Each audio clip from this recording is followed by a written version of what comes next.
In America, the highest honor that they give is called the Congressional Medal of Honor, right?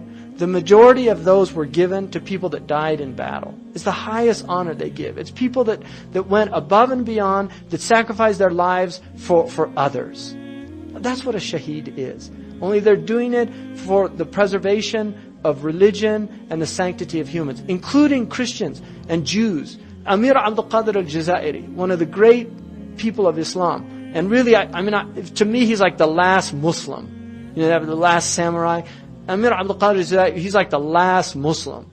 Because he embodied all the meanings of Islam. He was a scholar, he was a sharif, he was a mujahid, he was the ruler of a country. He was a merchant. Just everything. He really embodied the sunnah in so many ways. But when he was exiled to Turkey first, France, he was imprisoned, then he went to Turkey. In France, all the French guards that guarded him in Marseille, they all became Muslims. They're buried, there's a Muslim graveyard for these French people in Marseille where he was in prison. And then Napoleon II realized what a wrong was done to him. And so he had him brought to Paris and given medals, and even though they took his country away from him, because he was such a noble person. But he went to Turkey, and then he moved to Damascus. But when he was in Damascus in the 1860s, there were these pogroms against the Christians in Damascus. There were riots, and they were attacking the Christians. And he had a hashia of a lot of Algerians. They were men that had fought with him. And they all got on all their weapons, and they went out, and they defended the Christians against the Muslims. And he said a speech that was recorded where he said, "You're dishonoring the Prophet of God. These people have done nothing, and they're to be protected." Now, amongst those people was the French consul. The people that had taken his country from him, and he fought them. From 1832 until the 1850s, he fought them over 20 years. And he defended that consul, even though he knew he was French. And he was so overwhelmed that he wrote this article in a French newspaper. It got translated into, and people knew him. He was well known. Thackeray wrote a poem about him. He's mentioned in the European Parliament. And then the Americans heard about it. There's 3 cities in America named after him. 3 cities named after him.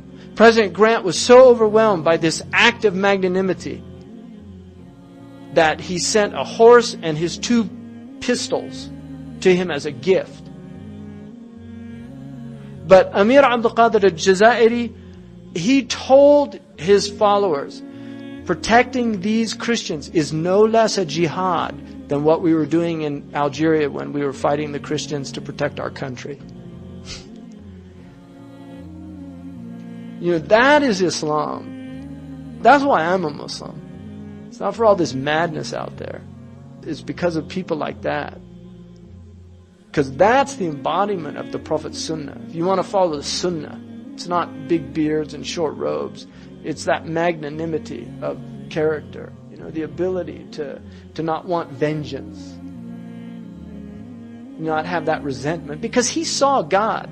Somebody asked him in the Mawaqif, why are the Christians taking over? He said, because we abandon our religion. And God is putting these people over us because we've humiliated His religion, and now we humiliate ourselves. That's what he said. And he said that God manifests as the Nasir. In tansurullah yansurkum. If you give victory to God, God will give victory to you. And he said, but if you are khadil, if you forsake this religion, يَتَجَلَّ اللَّهُ سُبْحَانَهُ وَتَعَالَى عَلَيْكَ بِصِفَةِ الْخَادِلِ, that God will manifest Himself to you as khadil, the one that forsakes you.